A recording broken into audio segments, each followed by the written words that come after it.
Hello and good morning everyone. आप सभी लोगों का स्वागत है आपके अपने यूट्यूब चैनल स्टडी ग्लॉस पर। मैं हूं डॉक्टर मोनिका और आज हम 3 जून से रिलेटेड जितने भी इम्पोर्टेंट क्वेश्चन बन सकते हैं उन पर डिस्कशन करने वाले हैं। और क्वेश्चन से रिलेटेड जितने भी इम्पोर्टेंट फैक्ट होते हैं साथ में वो भी मैं आपको बताती हूँ। ये हमारा टेलीग्राम चैनल है, यहाँ पर आपको क्विज अवेलेबल हो जाएगी और इस लेक्चर की जो PDF है वो भी आपको यहाँ मिल जाएगी। ये आपके लिए आज का मोटिवेशनल कोट है। अवसर और सूर्योदय में एक ही समानता है, देर करने वाले इन्हें खो देते हैं। तो इसी मोटिवेशनल कोट के साथ में हम स्टार्ट करते हैं आज का सेशन।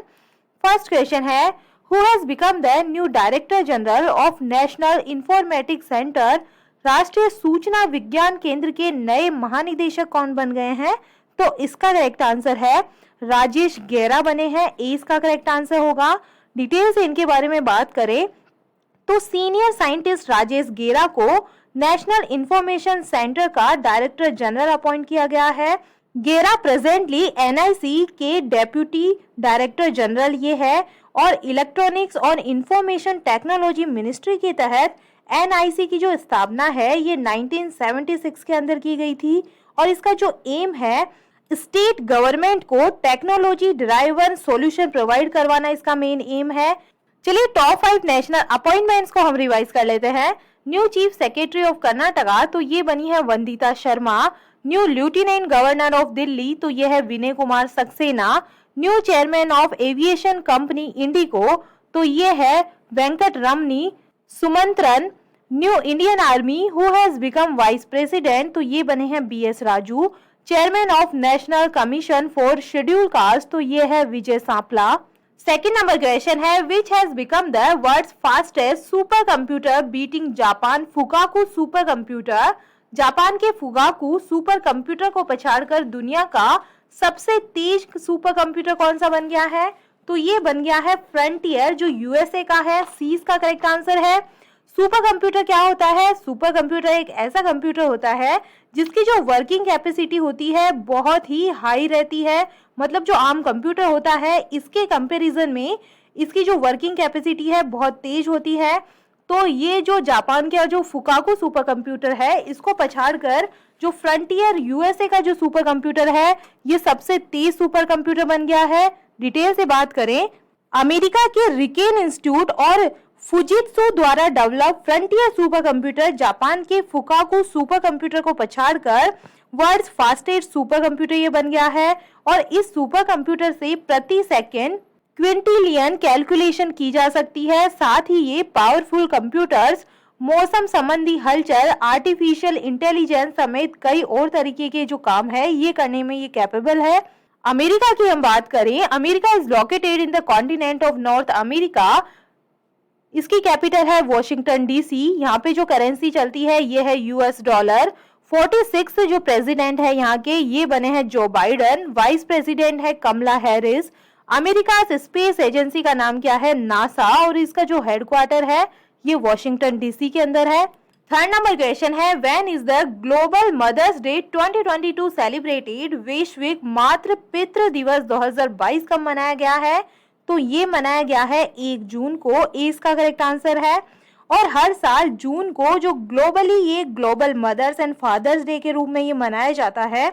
और ग्लोबल मदर्स एंड फादर्स जो डे है ये एनुअल प्रोग्राम है जो बच्चों के लाइफ में जो पेरेंट्स का इम्पोर्टेंस है इसको सेलिब्रेट करने के लिए ये मनाया जाता है। ग्लोबल डे ऑफ पेरेंट्स का जो एम है ये अपने बच्चों के लाइफ में जो पेरेंट्स है इसकी भूमिका के लिए समझ और प्रशंसा को बढ़ावा देना इसका मेन उद्देश्य है।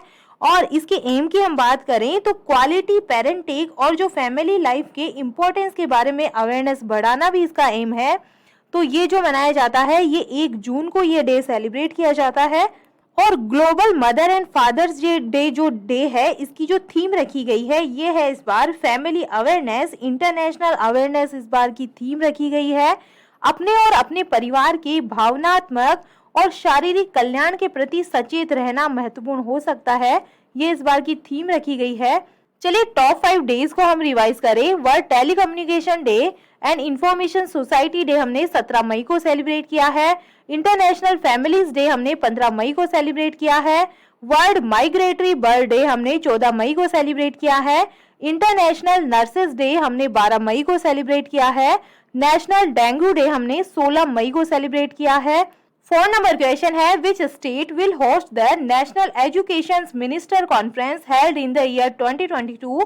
वर्ष 2022 में आयोजित राष्ट्रीय शिक्षा मंत्रियों के सम्मेलन की मेजबानी कौन सा राज्य करेगा? तो इसका करेक्ट आंसर है गांधीनगर के अंदर ही की जाने वाली है, गुजरात में। 20 का करेक्ट आंसर है गुजरात 2 दिवसीय राष्ट्रीय शिक्षा मंत्रियों के सम्मेलन की मेजबानी करने वाला है और बैठक में केंद्रीय शिक्षा मंत्री धर्मेंद्र प्रधान, साथ ही अन्य केंद्रीय मंत्री और राज्य और केंद्र शासित प्रदेश के शिक्षा मंत्री इसके अंदर शामिल होने वाले हैं। और इस सम्मेलन के दौरान देश के शिक्षा पारिस्थितिकी तंत्र को कैसे बढ़ावा दिया जाए और इस पर विचार विमर्श होने की संभावना है। और ये राष्ट्रीय शिक्षा नीति 2020 स्कूल कौशल और डिजिटल परियोजनाओं जैसे राष्ट्रीय डिजिटल शिक्षा वास्तुकला और राष्ट्रीय शैक्षिक प्रौद्योगिकी मंच के कार्यान्वयन पर ध्यान केंद्रित करने वाला है। केंद्रीय कौशल विकास और उद्यमिक और इलेक्ट्रॉनिक्स और सूचना प्रौद्योगिकी राज्य मंत्री धर्मेंद्र प्रधान के साथ राजीव चंद्रशेखर, अन्नपूर्णा देवी, शिक्षा राज्य मंत्री डॉक्टर सुभाष सरकार और शिक्षा मंत्रालय के वरिष्ठ अधिकारी इसके अंदर शामिल होने वाले हैं। गुजरात की बात करें, the global Patidar business conference has been inaugurated in Surat. इसका इनॉग्रेशन सूरत के अंदर किया गया। India's first community radio station जिसका नाम है दूधवानी, इसका इनॉग्रेशन गुजरात के अंदर किया गया। Prime minister Modi led the foundation stone of WHO global centre for traditional medicine Jamnagar. तो उन्होंने जो प्रधानमंत्री नरेंद्र मोदी जी है इनके द्वारा इस सेंटर की नींव रखी गई है। Prime minister Modi has unveiled A 108 feet टाल स्टेचू ऑफ हनुमान जी इन मोरबी, गुजरात के अंदर इसका अनावरण प्रधानमंत्री के द्वारा किया गया है। The Seema Darshan project was inaugurated at Nadabet on the Indo Pak border in Banaskantha district of Gujarat. Gujarat top the NITI Aayog state energy climate index के अंदर ये जो है ये टॉप पे रहा है। President Ramnath Kovind inaugurated the Madhavpur Ghed fair in Porbandar, Gujarat के अंदर इसका इनॉग्रेशन किया गया है। 5 नंबर क्वेश्चन है, where was the India Pakistan Indus water commission meeting 2022 held? Bharat Pakistan Sindhu जल आयोग बैठक 2022 का जो आयोजन है ये कहां पर हुआ है? तो ये हुआ है न्यू दिल्ली के अंदर। 20 का करेक्ट आंसर होगा। डिटेल से बात करें तो सिंधु आयोग की 118वीं बैठक में भारत और पाकिस्तान के सिंधु आयुक्तों ने हिस्सा लिया और ये 30 और 31 मई 2022 को नई दिल्ली के अंदर ये हो रही है। इसके अंदर भारतीय शिष्टमंडल का नेतृत्व सिंधु जल के लिए भारतीय आयुक्त AK पाल तथा पाकिस्तानी दल का नेतृत्व सैयद मोहम्मद मेहर अली शाह कर रहे हैं। स्थायी सिंधु आयोग सम्मेलन जो सिंधु जल संधि के तहत वार्षिक रूप से आयोजित किया जाता है, भारत और पाकिस्तान के साथ में शुरू हुआ। सिंधु की चर्चा टाई फ्रीज से बच गई है क्योंकि दोनों देश इसे IWT की आवश्यकता के रूप में मानते हैं। दोनों देश पहले दिसंबर 2015 में राजनयिक चर्चा के लिए मिले थे और जब वे उस समय वार्ता को फिर से शुरू करने की घोषणा करने में सक्षम थे, पठानकोट हमले के कारण प्रक्रिया कभी भी धरातल पर नहीं उतर पाई थी। अब जो भारत पाकिस्तान सिंधु जल आयोग की जो बैठक का आयोजन हुआ है ये न्यू दिल्ली के अंदर हुआ है। 6 नंबर क्वेश्चन है, UAE and which country have signed the first Arab free trade agreement? UAE और किस देश ने पहले अरब मुक्त व्यापार समझौते पर हस्ताक्षर किए हैं? तो ये किए हैं इजराइल के साथ में। 20 का करेक्ट आंसर होगा। इजराइल ने संयुक्त अरब अमीरात के साथ एक अरब देश के साथ अपना पहला मुफ्त व्यापार समझौता किया है। दुबई में इजराइल की अर्थव्यवस्था और उद्योग मंत्री ओर्ना बारबीवे और UAE के अर्थव्यवस्था मंत्री अब्दुल्ला बिन तौक अल मर्री द्वारा समझौते पर हस्ताक्षर किए गए हैं। नियामक और मानकीकरण संबंधी चिंताएं, सीमा शुल्क सहयोग, सरकारी खरीद, ई-कॉमर्स और बौद्धिक संपदा अधिकार सभी समझौते के अंतर्गत आते हैं। यह संयुक्त अरब अमीरात के साथ इजराइल के वाणिज्यिक संबंधों के लिए एक महत्वपूर्ण यात्रा है जो एक अरब देश के साथ पहला मुक्त व्यापार समझौता ये है। इजराइल के साथ वाणिज्यिक समझौता मध्य पूर्व में एक नए युग की शुरुआत करेगा।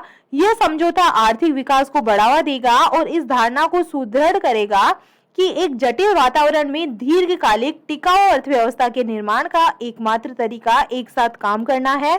इजराइल की बात करें, Israel successfully test new naval air defence system जिसका नाम है DDoM। Isaac Herzog become new president, यहाँ के नए प्रेसिडेंट ये है। लॉन्च ऑफ एक 16 स्पाइस सैटेलाइट को यहाँ पे लॉन्च किया गया है। Tested large scale inflation mission detection system यहाँ पे लॉन्च किया गया है। इजराइल्स लॉन्गेस्ट रिवर कौन सी है? तो जॉर्डन रिवर यहाँ की सबसे लंबी नदी है। 7 नंबर क्वेश्चन है, which state government has tied up with Isha outreach for soil conservation. किस राज्य सरकार ने मिट्टी के संरक्षण के लिए ईशा आउटरीच के साथ समझौता किया है? तो इसका करेक्ट आंसर होगा गुजरात गवर्नमेंट के साथ में ये समझौता हुआ है। गुजरात के जलवायु परिवर्तन विभाग ने दुनिया भर में सेव सॉयल पहल में शामिल होने के लिए एक समझौता ज्ञापन पर हस्ताक्षर किए हैं।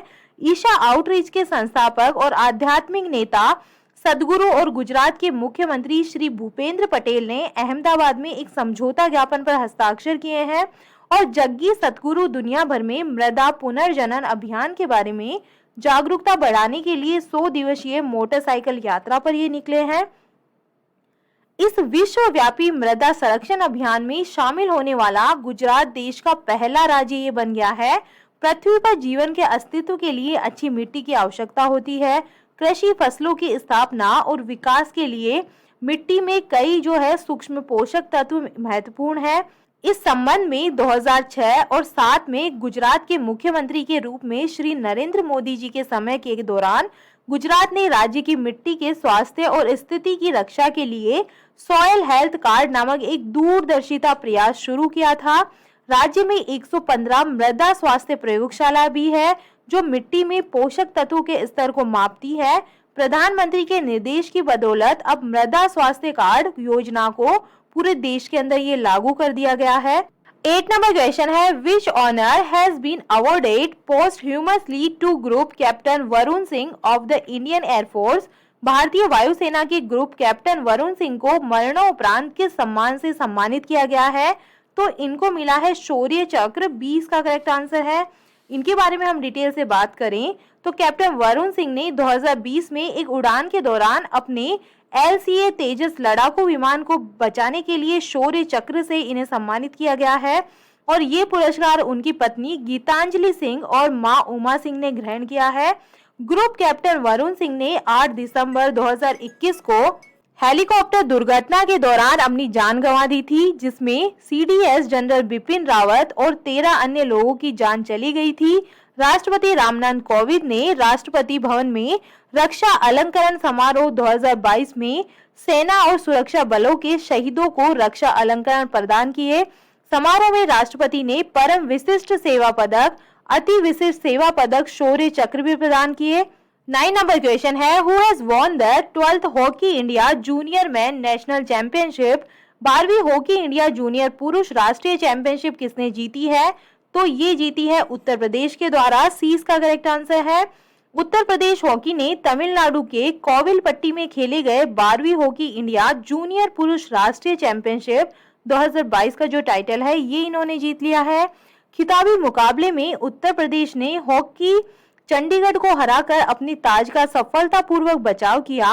वहीं हॉकी हरियाणा ने तीसरे चौथे स्थान के मैच में ओडिशा के हॉकी संघ को हराकर प्रतियोगिता में तीसरा स्थान इन्होंने पाया है। चलिए उत्तर प्रदेश की बात करें। Uttar Pradesh has become the largest producer of vegetables in India. Uttar Pradesh has been chosen as the best state in the national water award 2022। Tata power renewable energy launched 100 megawatt solar project in Uttar Pradesh. 10 number question है, when is Telangana foundation day 2022 celebrated. Telangana स्थापना दिवस 2022 कब मनाया गया है? तो ये मनाया गया है 2 जून को। 20 का करेक्ट आंसर होगा। भारत के 28वें नंबर का ये राज्य है और तेलंगाना की जो स्थापना है ये 2 जून 2014 को हुई थी। तेलंगाना आंध्र प्रदेश के बाहर एक अलग राज्य बनाने में लोगों के योगदान को चिन्हित करने के लिए अपना स्थापना दिवस ये मनाता है।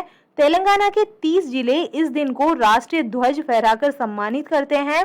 2 जून 2014 को तेलंगाना के लोगों की आशाओं को साकार करते हुए 57 साल पुराना एक आंदोलन समाप्त हो गया।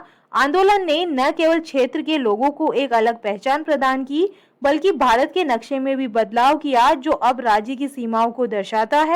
1 नवंबर 1956 को तेलंगाना आंध्र प्रदेश के साथ विलय कर विशेष रूप से तेलुगु भाषी लोगों के लिए एक एकीकृत राज्य बनाने के लिए उस राज्य को तत्कालीन मद्रास से गढ़ा गया था।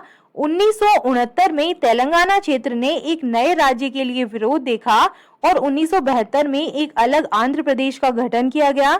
लगभग 40 वर्षों के विरोध के बाद तेलंगाना विधेयक को कांग्रेस कार्य समिति और भारतीय जनता पार्टी के द्वारा फरवरी 2014 में लोकसभा में पारित किया गया था।